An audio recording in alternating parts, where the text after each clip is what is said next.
Hi guys, welcome back to the shop. In the last video, we went ahead and threw the front and rear windshields on with new weather stripping. Got some of those interior pillars all trimmed out and nice new vinyl with the new cushions underneath. If you haven't seen any of those videos, go ahead and check them out here, get caught up to speed, and then we're gonna get busy with today's project. Today, what we're gonna be doing is a little bit of sound deadening insulation. Now, I know there's a ton of different products out there. Unfortunately, there's no real way to cheap out on this. I researched a ton of stuff. I actually had my buddy Jason, who already, and his 280Z, already purchased some sound deadening material and samples from multiple different suppliers and manufacturers. And we both kind of came to the same conclusion. Dynamat, as expensive as it is, and even though it's thinner, is a much better product. So if you're hoping that I was going to steer you in the direction of something cheaper, unfortunately, that's not the case.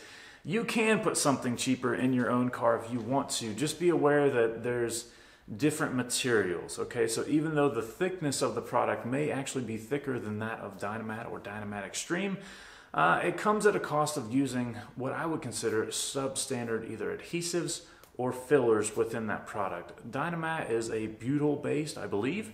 You can correct me in the comments below if I'm wrong, but it is 100% butyl-based sound deadening insulation. So it does have the aluminum foil back thermal barrier, and it uses good adhesives. So take that into consideration, especially when you're looking at putting sound deadening on the roof. You don't want that stuff falling down over time. And many of the other manufacturers of sound deadening stuff use either fillers, which are normally asphalt-based, which means the hotter it gets, the more potential you have for that adhesive to fail.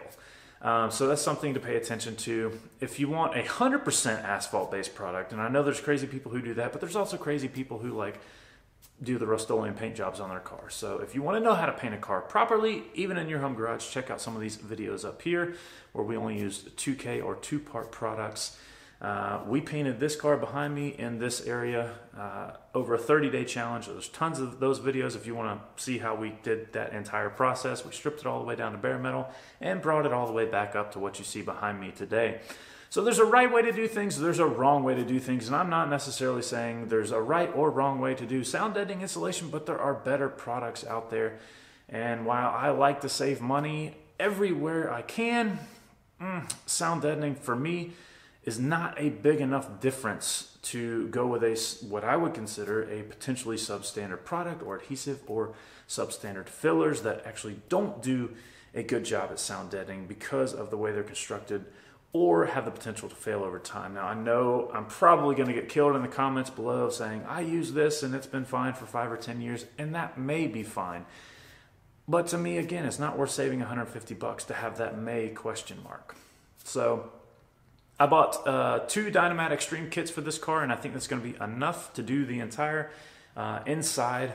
Obviously on the undercarriage, we've already done the Raptor liner, so there's a little bit of sound deadening there already on the underside of the undercarriage. So we're just going to take care of the inside today.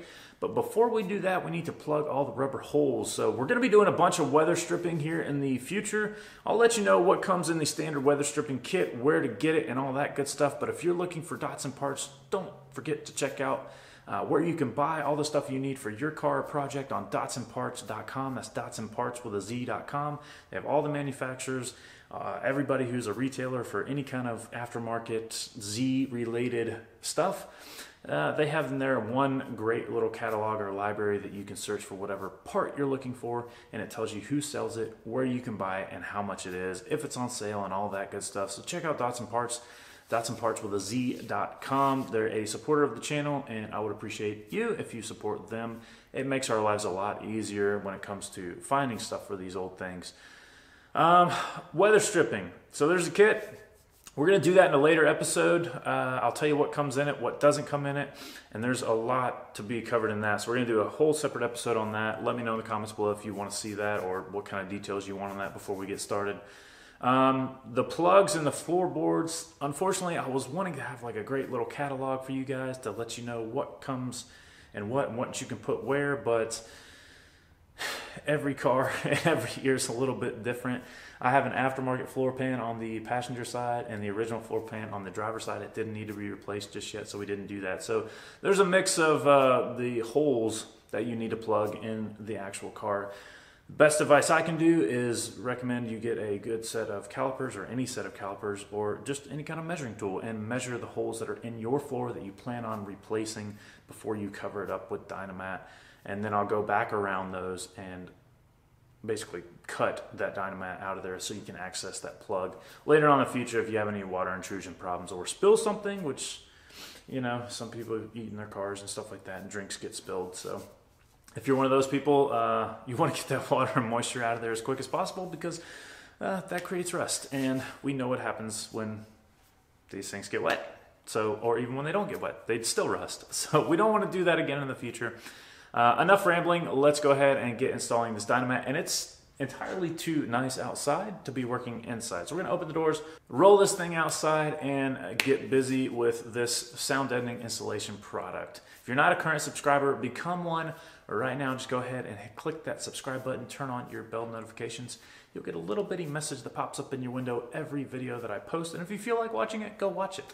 But become a subscriber nonetheless. We're still working our way to 1,000 subscribers, which allows us to get monetization, which means the ads you're seeing on the channel, I'll actually get percentages of pennies on those views. So if you wouldn't mind, just go ahead and click that subscribe button. I would appreciate it very much. Let's go ahead and get busy with this project today.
go ahead and click that like button. Hit that subscribe button if you haven't already. Turn on your bell notifications. That way you get notified just as soon as I get around to posting the next video. I appreciate you guys as always. And until next time, thanks for watching this one.